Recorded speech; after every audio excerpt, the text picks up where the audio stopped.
first and foremost, to speak on the man of Nipsey Hussle. Right. Yeah, for sure. You know, Nipsey Hussle, 33 years old, like you said.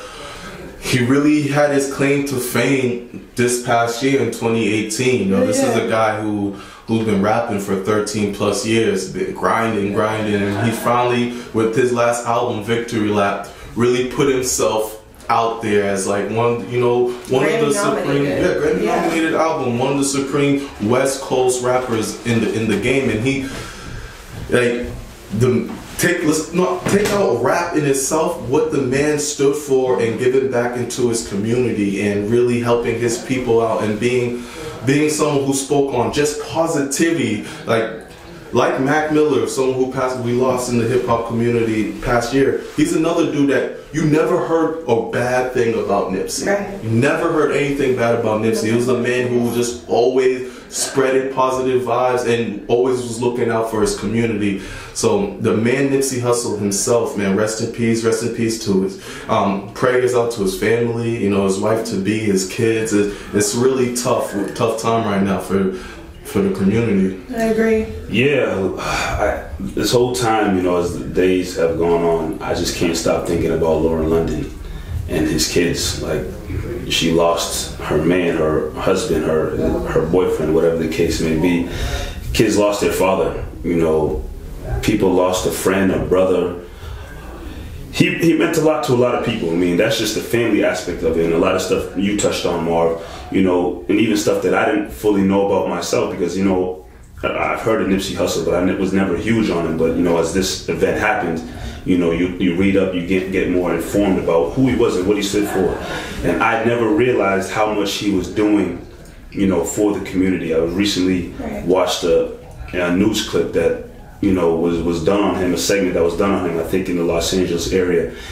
And it just talked about how, you know, he opened business, a lot of family, friend-owned businesses, trying to get back and set up, you know, like community centers for kids, you know, trying to get people, you know, out of trouble and spread, like you said, positivity, and trying to, you know, inform people like you can do stuff with your life that is for the movement, in terms of being a positive role model with kids out there or people around who need something. You see Nipsey Hussle and what he's done with his fame and fortune. Some people get that fame and fortune and just sit back and enjoy the money, enjoy all the glamour, the jewels that come along with it. He got that fame and fortune first and foremost off of his own hustle that goes along with his name, all the work that he put in to get where he wanted to get to. And then he took the notoriety that came with it, and it was nothing but positive things coming from the man. And you can't look at his life and the things he stood for and be upset about anything he was doing, because he put a lot of people in good places just off of what he stood for and what he was trying to do. You know what I mean? Obviously, he was doing a lot of it in his hometown, but it can spread all over the place if you just look at him as an example, man. So, you know, but back to what I originally said, Lauren London, his kids, his family, friends that lost somebody that was very important to them. That's what my heart goes out to them, because it's not easy to lose anybody ever. So it's definitely not. Let's talk a little bit about the case itself. So the LAPD does have a suspect in custody, Eric Holder, who apparently is being hunted down by not just the police, but the community, the gang members themselves. It's been reported that members of his family have been killed at this point. They got him in the search for him. So how do you guys feel about, you know, the community stepping in and, you know, some gang members, because we know that he was, you know, associated with a gang, taking matters into their own hands? Yeah, I mean, at the end of the day, I think people know that he had gang affiliation. Right. And, you know, wherever there's gang affiliation, association, and something happens like this, you know, there's always a talk of a retaliation or people coming back for somebody. And I mean, that could be the same case in this situation, where they have this guy, they have the suspect, they have his name, his information, and then the information coming out about him, he's a known informant, this and that, and he took, you know, offense to possibly whatever went down, and because he took offense to it, he took it out on Nipsey and took his life. Right. And now, you know, you have people who are on for Nipsey and stand with him and for him, or whatever the case may be. They want to get at this guy, And I mean, I think that doesn't even go with if you're associated with a gang or not. If someone takes the life of someone close to you and dear, you know, revenge is a very, it's an emotion. It's a feeling that people can have in their heart.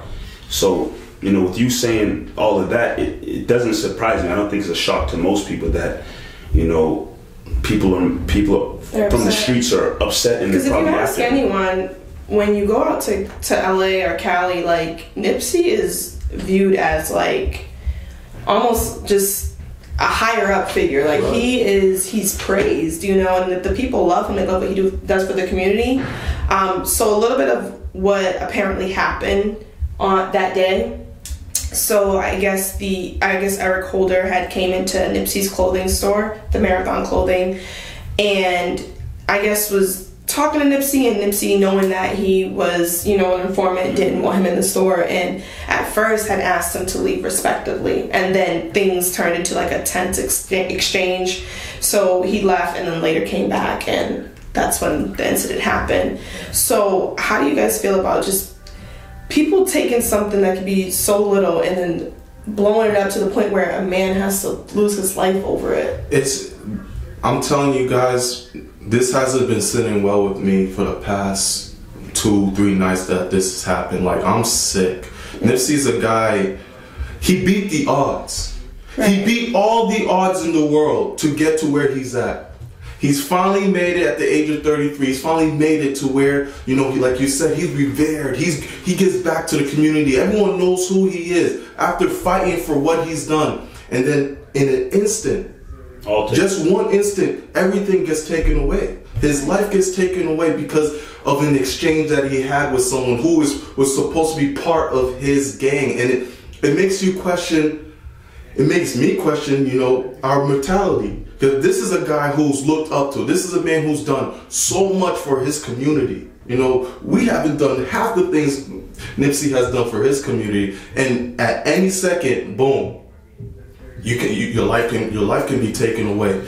And it's so sad that, you know, rappers, a lot of people who make it big that come from low income neighborhoods or come from the hood, wherever it may be, when they don't go back to the hood, they get chastised for it. Like, you made it that far, but you didn't do anything to help out the community. You forgot where you come from. We poo-poo on them. You know, we look at them in the wrong light. And when you don't come back to your community, Nipsey's one person who came back to the community. Right. He gave it to his people. And at the end of the day, he still got killed by the people in his community. Like, how does that, what does that mean? Right. You know, we're in an age where we're talking about black love, we're talking about black power, unity, coming together, and then you see something like this, and it hurts. It's so heartbreaking to see something like this happen. It makes you just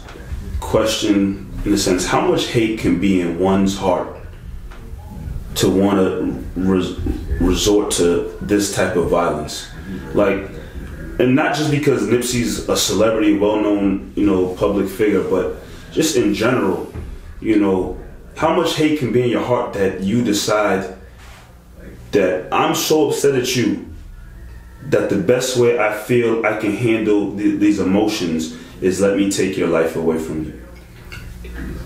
You know, that's the question that anytime this happens, you know, that you hear about it or part of my life or whatever the case may be, that always makes you question, how can someone decide that I'm so angry and frustrated and mad that the best way to handle this feeling is to take your life from you? And yes, they might have had an exchange, the tension might have got high, but this guy and how it went down, he somewhere within that time frame of the day after that exchange supposedly happened, said, I'm gonna come back and I'm gonna let off these rounds into Nipsey and whoever else is around him, because clearly he didn't care. Clearly he didn't care who it hit, but we assume from the stories coming out, his target was Nipsey. It's just tough, man. I'm seeing all the comments coming in.